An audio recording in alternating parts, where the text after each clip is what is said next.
in a kingdom where the moon gossiped louder than the courtiers, and the castle walls had opinions on everyone's love life, Princess Lysandra was born with a velvet ribbon around her neck and a curse that tightened with every kiss. She was beautiful, bored, and slightly allergic to destiny. Her suitors ranged from brooding princes with tragic poetry addictions to one suspiciously handsome stable boy who smelled like secrets and hay. But Lysandra didn't want a crown. She wanted answers. Why did her dreams taste like honey and betrayal? Why did the jester wink every time someone lied? And why did the royal librarian keep aging backward? This is not a fairy tale. It's a bedtime scandal wrapped in mystery, embroidered with humor, and dipped in sleepy seduction. So, fluff your pillow, dim the lantern, and prepare to be gently cursed by a story that will kiss. And before you drift off into Lysandra's tangled dreams, go ahead and like, subscribe, and whisper in the comments where you're watching from. The castle spirits are keeping track, and they're very flirty tonight. In the kingdom of Elderglen, where the fog rolled in like gossip and the trees leaned in to eavesdrop, there came a night so peculiar, even the stars blinked twice. It was the 13th hour of the 13th day of the 13th month, which didn't officially exist, but the royal calendar was known to be dramatic. The moon, swollen and red as a guilty blush, hung low over the castle like it had secrets to spill, and in the highest tower, beneath a canopy of velvet and whispered prayers, Princess Lysandra was born. She did not cry. She smirked. The midwife fainted. The court astrologer dropped his telescope into his soup, and the queen, pale and exhausted, looked at her daughter and said, "Oh no, she has that look." The king, who had been hiding behind a curtain for most of the labor, peeked out and asked, "What look?" "The look of someone who will ruin everything beautifully." And so it began. Lysandra was not like other princesses. She didn't coo at ponies or embroider cushions. She preferred swordplay to songbirds, and once tried to duel the royal tutor over a disagreement about punctuation. She won. The semicolon did not. But the strangest thing about Lysandra wasn't her wit, or her refusal to wear shoes indoors, or even her habit of sleep-talking in ancient dialects no one had taught her. It was the ribbon, a deep crimson velvet ribbon tied snugly around her neck since birth. No one knew who had placed it there. It could not be removed, not by scissors, spells, or even the queen's passive-aggressive sighs. And whenever Lysandra told a lie, the ribbon tightened, just a little, just enough to remind her. By age 7, she was the most honest person in the kingdom. By age 10, she was the most dangerous, because honesty, when wielded by a clever girl with a sharp tongue and no patience for nonsense, is a weapon far more terrifying than any sword. The castle grew wary of her. Servants bowed lower. Courtiers avoided eye contact. Even the royal cat, Sir Whiskerbottom, refused to nap in her lap. But Lysandra didn't mind. She had her books, her thoughts, and the occasional thunderstorm to keep her company. And besides, she had questions. Why did the moon always seem to follow her? Why did the castle walls sometimes whisper her name when no one was around? And why, oh why, did the jester always wink at her like they shared a secret she hadn't been told yet? One night, as the wind howled lullabies through the stone corridors, Lysandra stood at her tower window, staring at the moon. "You know something," she whispered. "Don't you?" The moon said nothing, but the ribbon around her neck gave the faintest twitch, and somewhere deep in the castle, a door that had been locked for 100 years creaked open. Elderglen Castle was not known for its hospitality. It was known for its drafty hallways, judgmental portraits, and a tendency to rearrange its own architecture when bored. Visitors often found themselves walking in circles, passing the same suspiciously smug tapestry of a goose in a crown. One noble once spent 3 days trying to find the dining hall, only to discover it had moved to the East Tower for better lighting. But Lysandra had grown up in this castle. She knew its moods, its creaks, and its occasional passive-aggressive groans. She knew which staircases were emotionally unstable and which doors required compliments to open. Still, even she was surprised when the walls began whispering. It started subtly, a soft rustle behind the stone, a sigh in the corridor, a giggle in the library that wasn't hers. At first, she blamed the wind, then the servants, then the royal cat, who had recently taken up ventriloquism. Long story. But one night, as she tiptoed through the west wing in search of forbidden snacks, she heard it clearly. "She's awake again." Lysandra froze. The voice was low, ancient, and slightly nasal, like someone who had been dead for centuries, but still had opinions. "She's asking questions." Another voice. This one sounded like it wore velvet and held grudges. "She's dangerous." That one was definitely a tapestry. Lysandra pressed her ear to the wall. It was warm. It pulsed faintly, like a heartbeat. And then, just as she was about to whisper back, the ribbon around her neck gave a gentle tug. Not a warning, a nudge. She followed it, down the corridor, past the portraits of ancestors who looked suspiciously like potatoes, through the hall of unnecessary chandeliers, and finally to a door she had never seen before. It was small, wooden, painted the color of secrets. Above it, a plaque read, "Absolutely nothing important. Behind this door. Please ignore." Naturally, she opened it. Inside was a narrow passage, lit by candles that refused to flicker. The air smelled like forgotten lullabies and cinnamon. The walls whispered louder now, overlapping voices, like gossip at a royal brunch. "She's here. She found it. She mustn't know." Lysandra walked slowly, ribbon twitching with every step. At the end of the passage was a mirror, old, cracked, ornate, and in its reflection she saw herself, but not quite. Her eyes were darker, her smile was sharper, and around her neck the ribbon was gone. Instead, there was a scar. She reached out to touch the glass. It was cold, it hummed, and then the mirror whispered, "Do you want to know the truth?" Lysandra blinked. "Yes." The ribbon tightened, the mirror shattered, and behind it, a book fell from the wall, bound in velvet, titled in gold, "The Cursed Affair of Princess Lysandra." She picked it up. It was warm. It smelled like her dreams. And somewhere deep in the castle, the jester laughed. The book was warm in her hands. Not warm like freshly baked bread. Warm like a secret that had been waiting to be told. Its cover was velvet, the same shade as the ribbon around her neck.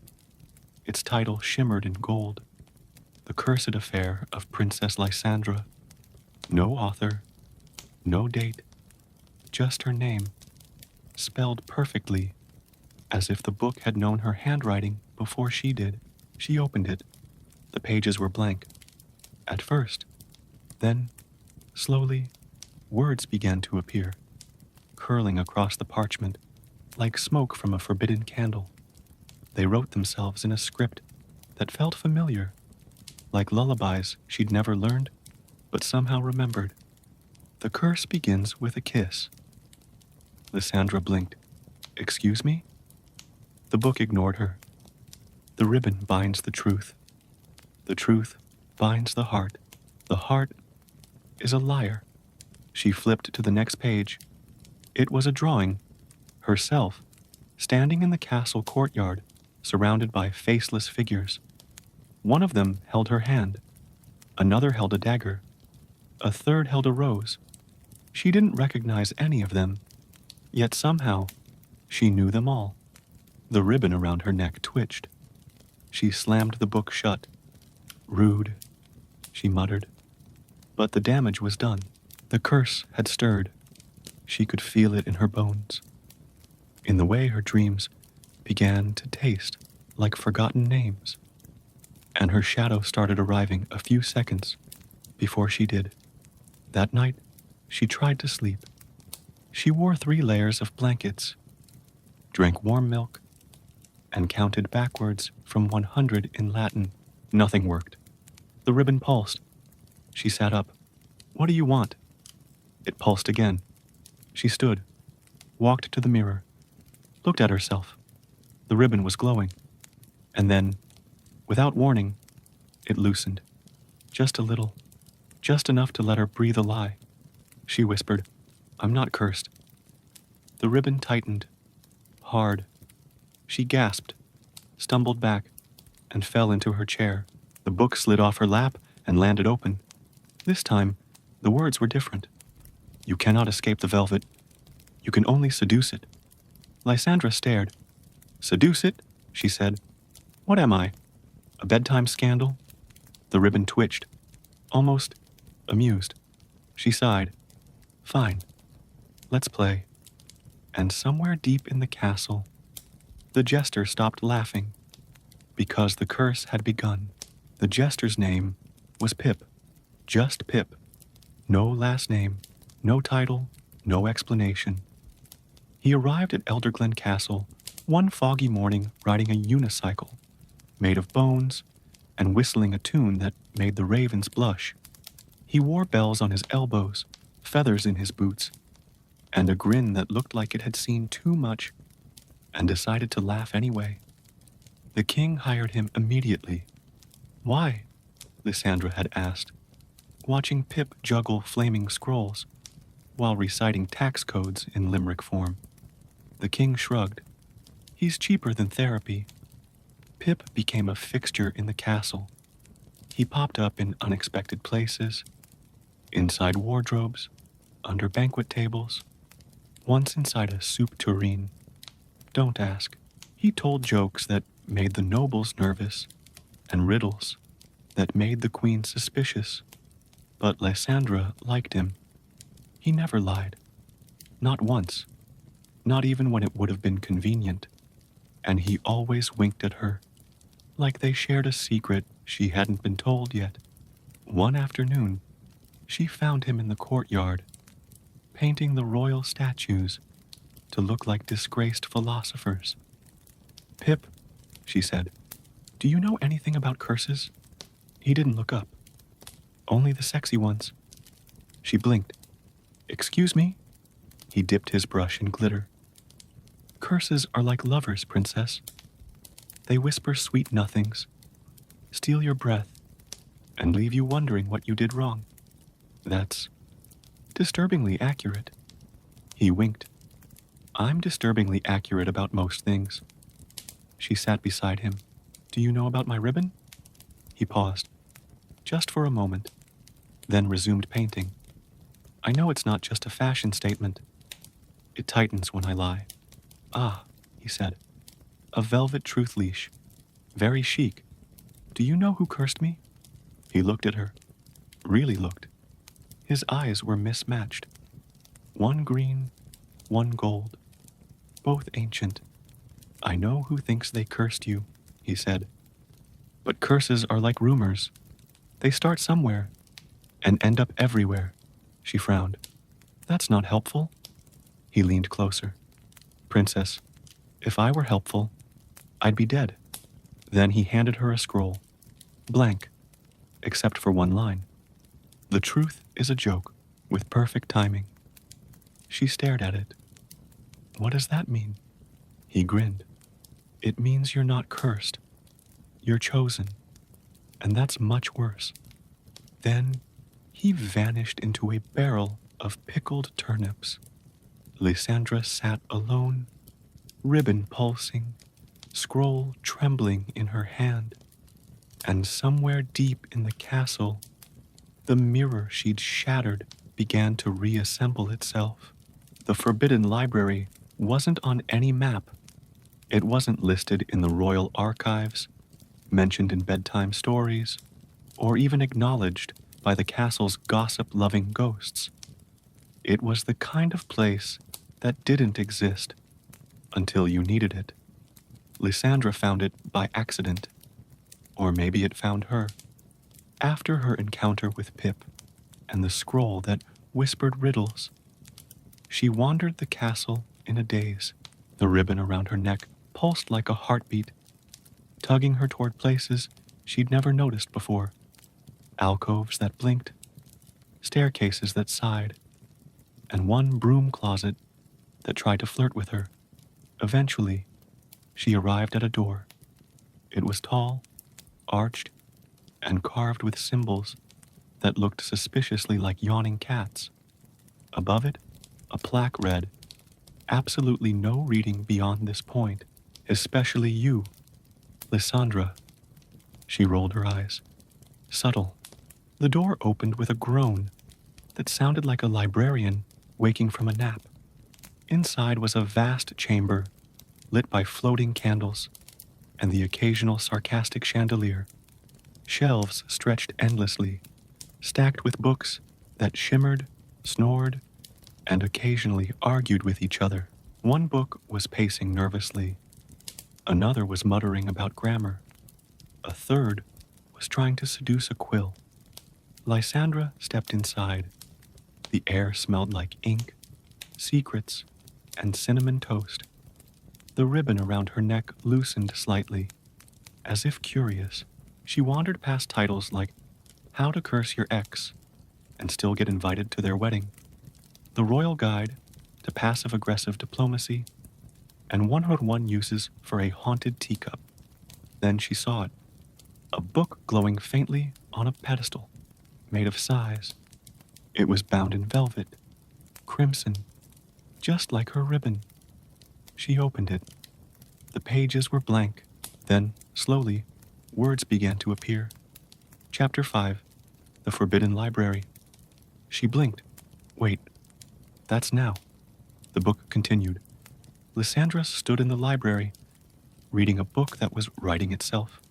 She was confused, curious, and slightly annoyed that the book was narrating her emotions. She frowned. I am not annoyed. The ribbon twitched. The book wrote, She lied. She slammed it shut. Rude, but the damage was done. The library had accepted her. Books began to flutter toward her, pages open, eager to be read. One whispered her name. Another asked if she preferred tragic endings or spicy plot twists. She spent hours there, maybe days. Time didn't behave in the forbidden library. It wore pajamas and refused to be punctual. Eventually, she found a book titled The Velvet Curse, a user's manual. It was written by someone named Anonymous, definitely not the jester. Inside were diagrams of ribbons, charts of emotional consequences, and one very detailed illustration of a cursed kiss that made her blush. At the end, a note. To break the curse, you must seduce the truth. But beware. Truth is a flirt, and lies are jealous. Lysandra closed the book. The ribbon pulsed, and somewhere deep in the castle, a rose began to bleed. He arrived on a Tuesday, which was already suspicious. Tuesdays in Elderglen were reserved for minor disasters. like exploding souffles, haunted laundry, or the Queen's weekly existential crisis over embroidery. But this Tuesday brought something far more dangerous. A prince. He rode through the castle gates on a black stallion that looked like it had opinions. His cloak was stitched from midnight, his boots from silence, and his smile, well, his smile was the kind that made mirrors fog up and chaperones faint. Prince Corwin of Thistlemark, the herald announced, though the prince himself said nothing. He simply dismounted, handed the reins to a stunned stable boy, and offered Lysandra a single rose. It bled. She raised an eyebrow. "Your flower is leaking." He bowed low. "Only for those who matter." The ribbon around her neck gave a curious twitch. They walked through the gardens, where the roses leaned in to listen. Corwin spoke in riddles, his voice like velvet over broken glass. He told her tales of his homeland, of thorns that whispered, of fountains that cursed, of a mirror that once swallowed a queen whole. Lysandra listened, half amused, half suspicious. She had met many suitors. Most of them were dull or desperate or both. Corwin was neither. He was unreadable, like a book with all the pages glued shut, and she wanted to pry them open. "Tell me something true," she said, stopping beneath a weeping willow that wept actual tears. He looked at her, eyes dark as secrets. "I dream of you." The ribbon tightened. She gasped. He smiled. "Ah, so do you." She stepped back. "You're playing a dangerous game." He plucked another rose. This one didn't bleed. "Aren't we all?" That night, Lysandra couldn't sleep. Her dreams were full of roses with teeth, mirrors that whispered, and a voice that sounded suspiciously like Corwin's, saying her name like it was a spell. She awoke, tangled in her sheets, the ribbon pulsing like a second heartbeat. And somewhere deep in the castle, the velvet book flipped to a new page, one that hadn't been written yet. The invitation arrived on a raven's wing. It was perfumed, embossed, and slightly smug. The royal masquerade of mirrors was to be held in the Grand Hall, a room so vast it had its own weather system and a chandelier that occasionally judged people. Lysandra didn't want to go. She didn't like masks. She preferred faces, especially the ones that twitched when she asked uncomfortable questions. But the queen insisted, and the velvet ribbon around her neck pulsed in agreement. So she dressed. Her gown was midnight, stitched with secrets. Her mask was silver, shaped like a question mark. Her shoes were enchanted to whisper compliments with every step. The grand hall was alive with music, laughter, and lies. Nobles twirled in silk and scandal. Courtiers flirted with shadows. A duke tried to seduce a statue. And in the center of it all stood a tall, cracked, and humming, softly mirror. The mirror of truth. It was tradition. At midnight, each guest would stand before it. The mirror would show their true self. Most people saw mild embarrassments, bad haircuts, secret hobbies, one baron who was actually 3 raccoons in a trench coat. But Lysandra saw something else. When her turn came, the crowd hushed. She stepped forward. The mirror shimmered, and there she was. Not as she stood, but as she could be. Her ribbon was gone. Her eyes glowed. Her smile was dangerous. And beside her stood a figure cloaked in thorns. Prince Corwin, but his face was blurred. His hand held hers, and his other hand held a dagger. The crowd gasped. Lysandra stepped back. The ribbon around her neck tightened. The mirror cracked. And somewhere deep in the castle, the velvet book turned a page. and began to bleed. It started with a letter, folded into a rose, left on her windowsill, written in ink that shimmered like moonlight and smelled faintly of danger. Meet me in the greenhouse. Midnight. Come alone. See. Lysandra stared at it for a long time. The ribbon around her neck pulsed, not in warning, but in anticipation. The greenhouse was forbidden after dusk. Something about carnivorous orchids and a fern that held grudges. But Lysandra didn't hesitate. She wore her cloak of silence, her boots of defiance, and no perfume, because a mystery was its own scent. Corwin was waiting. He stood among the vines, bathed in silver light, holding a rose that didn't bleed this time. His mask was gone, his eyes were tired, and his smile was real. I wasn't sure you'd come, he said. I wasn't sure I wanted to, she replied. They walked, talked, whispered things that felt like confessions, but weren't. He told her about Thistlemark's curse, how every heir was doomed to fall in love with someone they couldn't keep. She told him about her ribbon, how it punished lies, but never rewarded truth. And then, without warning, he kissed her, soft, slow, like a secret being shared. The ribbon around her neck pulsed once, then loosened. She gasped. He pulled back. Did I hurt you? No, she said. You did something worse. What? You made me want more. The ribbon twitched. That night, she didn't sleep. She lay awake, tracing the kiss on her lips, wondering what it meant, wondering what it cost. And somewhere deep in the castle, the velvet book wrote a new chapter, one that began with a kiss and ended with a warning. It was just one kiss, then two, then three, each one softer than the last, like secrets being whispered into her skin. Corwin kissed her like he was trying to remember something he'd never known, and Lysandra let him, because every time their lips met, the ribbon around her neck loosened. But something else happened too. She began to forget. It started small. A favorite book title, the name of her childhood pony, Sir Sassington, the recipe for the Queen's passive-aggressive lemon tarts.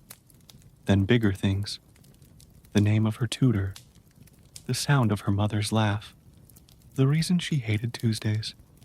She didn't notice at first.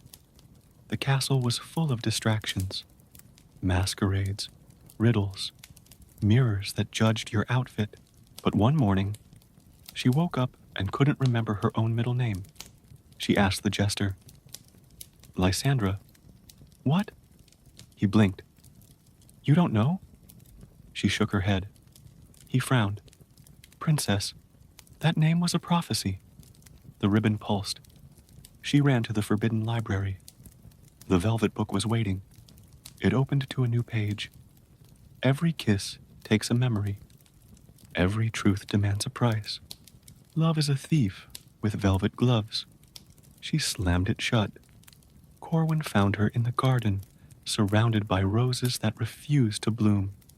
You're forgetting, he said softly. She nodded. I know. Do you want to stop? She looked at him. Really looked. His eyes were tired. His smile was fading, and his hands trembled when they reached for hers. No, she whispered. I want to remember you. The ribbon tightened, and somewhere deep in the castle, the mirror cracked again. She arrived without warning. No carriage, no escort, no dramatic thunderclap, though the sky did sigh a little when she stepped through the gates. She wore robes the color of forgotten prayers and moved like a whisper. Her feet never made a sound. Her eyes were pale as moonlight, and most unsettling of all, she cast no shadow. The castle noticed. Portraits tilted, candles flickered. Even the ghosts paused their nightly poker game. to watch her glide down the hall. She introduced herself simply, Sister Morrow. No one knew where she came from. The Queen claimed she'd summoned her. The King claimed he hadn't approved the budget. The Jester claimed she was a metaphor. Lysandra didn't care. She needed answers.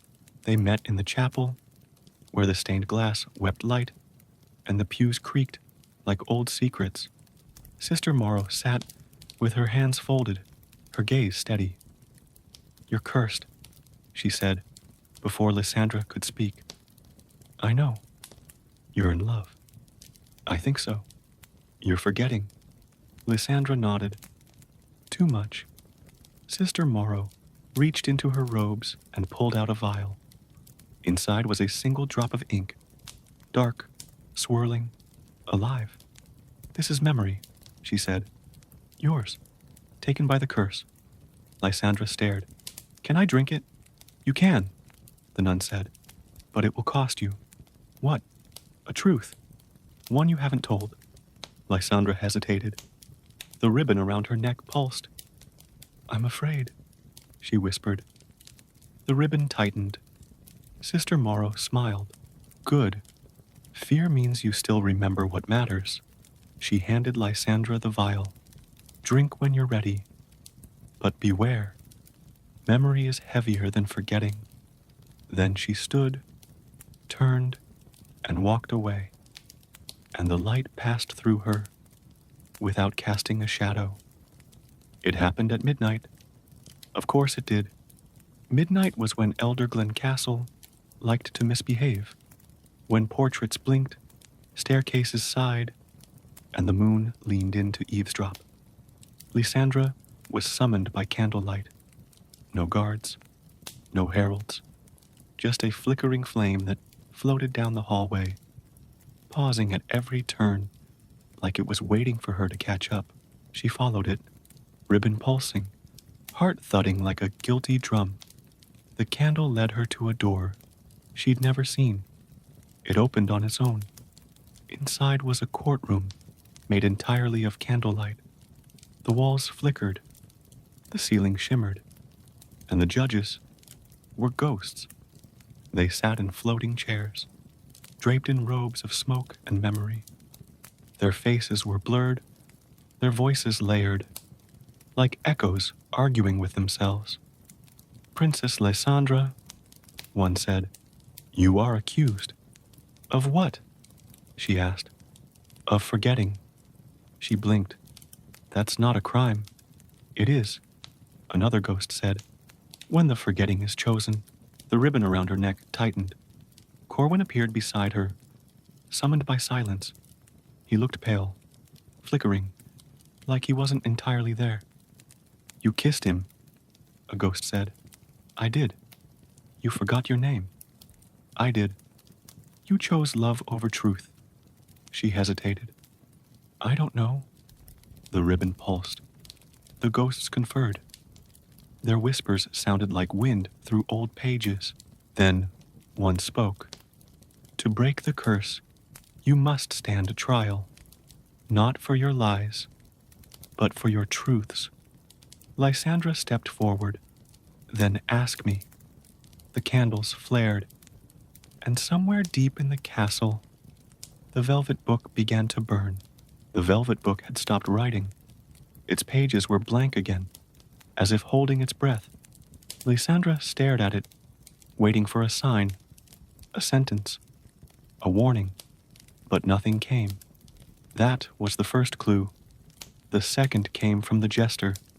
He appeared in her room uninvited, juggling 3 apples and a scroll labeled, "Definitely not suspicious." He dropped the apples, handed her the scroll, and whispered, "You need to read this before your heart does something stupid." Inside was a name, Corwin of Thistlemark, heir to the Thorn Pact. She frowned. "What's the Thorn Pact?" The jester sighed. "A curse, a contract, a love story with teeth. According to legend, every heir of Thistlemark was bound to seduce a royal from another kingdom, then betray them, It was the only way to keep their own curse at bay. The pact demanded heartbreak, the curse demanded sacrifice, and Lysandra was the chosen heartbreak. She confronted Corwin in the greenhouse, where the roses had begun to wilt. "Is it true?" she asked. He didn't answer. "Did you come here to curse me?" He looked at her, eyes full of storms. "I came here to love you." "That's not an answer. It's the only one I have." The ribbon around her neck pulsed. Tight, sharp, unforgiving. She stepped back. "You kissed me. You made me forget." "I know. You lied. I didn't." The ribbon twitched. She turned away. And somewhere deep in the castle, the mirror shattered completely. Sleep had always been a refuge, a place where the ribbon loosened, the whispers faded, and the castle stopped rearranging its furniture.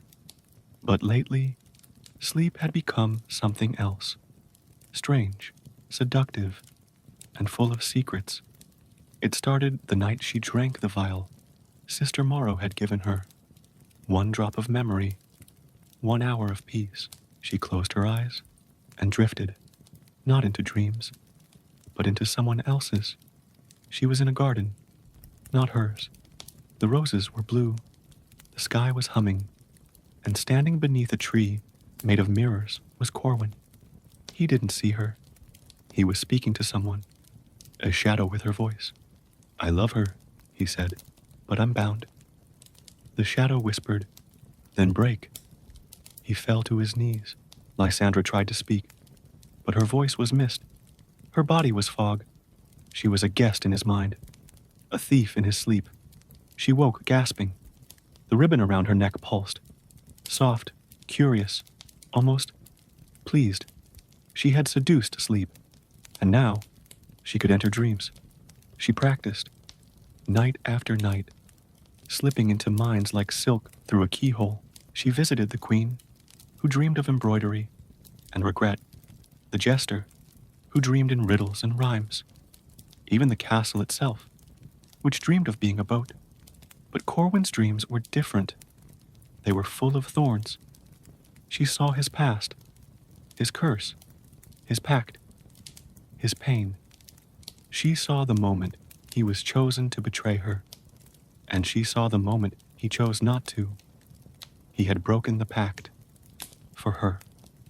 And somewhere deep in the castle, the velvet book began to write again, this time in her handwriting. The clock tower of Elderglen hadn't chimed in 100 years. It stood crooked and proud above the castle, its gears rusted, its bells silent, its time frozen at 13 o'clock, a moment that didn't exist except in dreams and tax evasion. But one night, it ticked. Just once. Lysandra heard it from her tower, a single, echoing tick that made her ribbon pulse and her heart skip. She followed the sound through winding corridors, past portraits that blinked and staircases that whispered, until she reached the base of the tower. The door opened on its own. Inside was a workshop of time. Clocks hung from every surface, ticking, talking, twitching. Some ran backward, some ran sideways. One was trying to flirt with a sundial, and in the center of it all stood the clockmaker.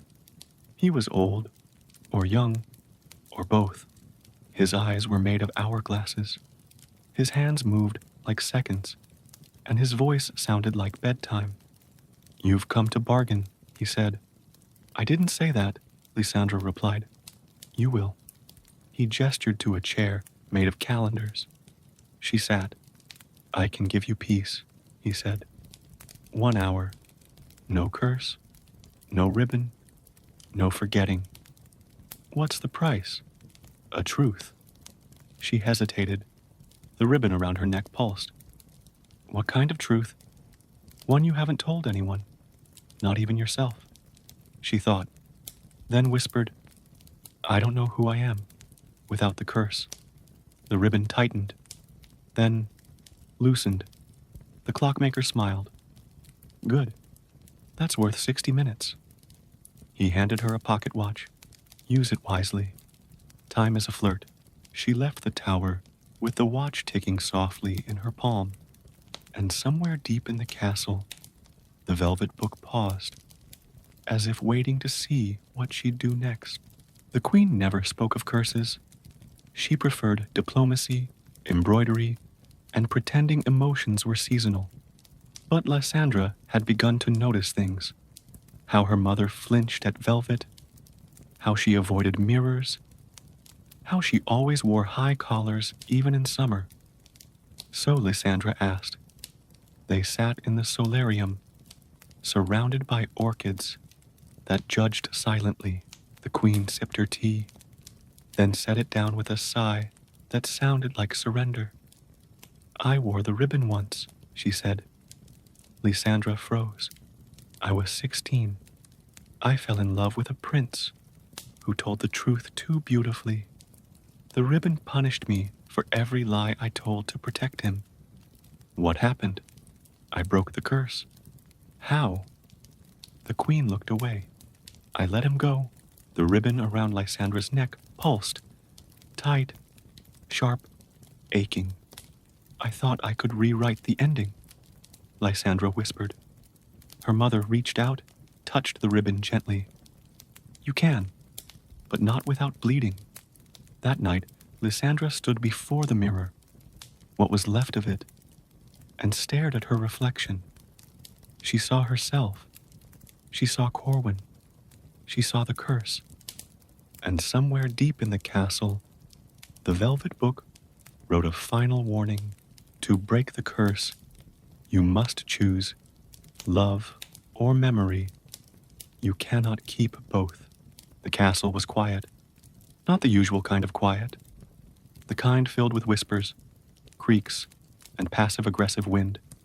This was a hush that felt sacred, like something had ended or begun. Lysandra stood in her tower. The velvet book opened before her. Its pages were blank again, not waiting, not warning, just still. She had made her choice. She kept the memory. She let go of the love, or so she thought. But love, like curses, doesn't vanish. It waits, it shifts, it finds new ways to bloom. Corwin returned at dawn. No roses, no riddles, just him, bare, bruised, and burning with something that looked like regret. I broke the pact, he said. I know. I lost my kingdom. I know. I still love you. She didn't answer. The ribbon around her neck pulsed. Soft, slow, like a heartbeat, remembering how to dance. She stepped forward. If we begin again, it must be honest, no lies, he said. No forgetting, no ribbon. She reached up, and for the first time, the velvet untied itself. It fell to the floor like a sigh. They kissed, not like before, not stolen, not cursed, just true. And somewhere deep in the castle, the velvet book wrote one final line. The curse was never about love. It was about remembering who you are when you choose it. The castle held its breath. The velvet book had stopped writing. The ribbon lay silent on the floor, and Lysandra stood at the edge of the garden, where the roses had begun to bloom again. Soft, red, and unafraid, she had made her choice, not between love and memory, but between fear and truth. Corwin stood beside her, no longer a prince of thorns, but a man who had broken his pact. His eyes were tired, his hands were empty, and his heart still hers. I'm ready, she said. He nodded. So am I. They walked to the center of the garden, where the moonlight pooled like silver ink. Sister Mara waited, robes fluttering, no shadow beneath her feet. Speak your truth, she said. Lysandra took a breath. I loved him. I lost myself. I remembered. And I choose to keep both. The ribbon pulsed. Once, twice, then, unraveled, it lifted from the ground, shimmered in the air, and vanished like a sigh. The curse was broken, not by sacrifice, not by sorrow, but by remembering who she was and refusing to forget. The Velvet Book wrote one final line. She was never cursed. She was becoming. And somewhere deep in the castle, the mirrors healed, the clocks ticked forward, and the jester wept quietly into a bowl of celebratory pudding. The castle was quiet again. Not the hush of peace, but the silence of memory returning. The kind that crept in slowly, like candlelight across stone. Lysandra felt it in her bones, in the way the walls no longer whispered, and the ribbon no longer pulsed. She was free, but freedom, she learned, came with echoes. She wandered the halls alone, Velvet Book tucked under her arm, searching for something she couldn't name. The jester had vanished. Sister Morrow had returned to wherever shadows sleep. Corwin had gone to rebuild Thistlemark, leaving behind a rose that never wilted. And Lysandra was remembering. It started with a dream. She was 5, running through the garden, laughing. Her ribbon was already tied, but someone else was there. A girl with her face, her voice, her laugh, but not her name. She woke, gasping. The Velvet Book opened on its own. There was another. She searched the archives, the Queen's private journals, the forbidden wing of the library, and finally, the mirror room, now whole again, its glass shimmering with truths. There she saw it, a portrait, faded, hidden behind a tapestry of geese in formal wear. The girl looked like her, but younger, softer, and beneath the frame, plaque, Princess Elira Lysandra, lost to the velvet. She staggered back. Elira, her first name, the one she'd forgotten. The curse hadn't just taken memories. It had taken identity, piece by piece, until Lysandra was a shadow of herself, reborn, renamed, rewritten. She returned to the Queen. "You never told me," she said. The Queen looked away. "You were too young. The curse took Elira. We gave you Lysandra, but I was both." "Yes," her mother whispered. "And now, you remember." That night, Lysandra stood in the garden. The Velvet Book opened to its final page. She wrote, "I am Elira Lysandra. I was cursed. I was loved. I was forgotten. And now, I remember." The wind stirred. The roses bloomed. And somewhere deep in the castle, a new ribbon appeared. Not around her neck, but in her hand. Untied, waiting. He came back on a Wednesday. Wednesdays were quiet in Elderglen. The castle liked to nap. The portraits refused to gossip. And even the ghosts took the day off. So when Pip the Jester reappeared, bells silent, boots dusty, eyes dim, Lysandra knew something was wrong. He didn't juggle. He didn't rhyme. He didn't wink. He simply walked into the throne room, bowed low before Lysandra, and said, "I have one last joke." The Queen stiffened. The King dropped his goblet. The Velvet Book, tucked beneath Lysandra's arm, pulsed once, like it was listening. Pip stood. Why did the cursed princess cross the kingdom? Lysandra frowned. To break the spell? No, he said softly. To remember who cursed her. The room fell silent. What do you mean? She asked. He reached into his coat and pulled out a scroll. It was old, frayed, sealed with wax, shaped like a rose. She opened it. Inside was a contract, signed by the king, stamped by the queen, approved by the court. To protect the kingdom, the child shall bear the velvet. Her name shall be forgotten. Her truth shall be bound. Lysandra staggered back. You knew, she whispered. The queen looked away. The king cleared his throat. It was necessary. Pip laughed, once, bitterly. That, he said, was the joke. He turned to Lysandra. You weren't cursed by love. You were cursed by fear, by legacy, by people who thought forgetting was safer than truth. She trembled. The ribbon was gone. The curse was broken. But the betrayal remained. Pip bowed again. Goodbye, princess. You were always the punchline. Now, you're the storyteller. He vanished. No smoke, no flare, just silence. And somewhere deep in the castle, the velvet book closed itself. For good. The castle was tired, not broken, not cursed, just ready to rest. The velvet book had closed itself. The ribbon lay folded in Lysandra's drawer, no longer a leash, but a relic. The mirrors had stopped whispering. The walls no longer shifted. Even the jester's laughter had faded into memory.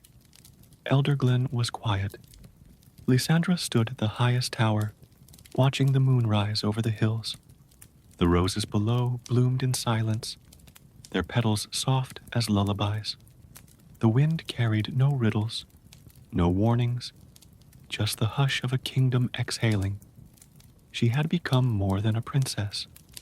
She was a storyteller now, a keeper of truths, a queen who remembered. The people called her Elira Lysandra, the Velvet Queen, not for the curse she broke, but for the grace with which she wore it. Her rule was gentle, honest, and just a little mischievous. She kept the jester's scrolls in her study. She visited the greenhouse often, and every Tuesday she wore silver, just to defy fate. But tonight, she was tired too. She lit a single candle, opened the velvet book one last time. Its pages were blank, waiting. She wrote, "Once upon a curse, there lived a girl who remembered, and that was enough." She closed the book. The candle flickered. The castle sighed, and somewhere deep in Elder Glen, the clocks ticked slower. The portraits smiled in their sleep, and the stars leaned in to listen. Lysandra curled beneath her blankets, the ribbon tucked beside her pillow. She whispered to the moon, "Thank you." And the moon, ever polite, whispered back, "Sleep well." The kingdom slept. The curse was gone. The story was told. Good night.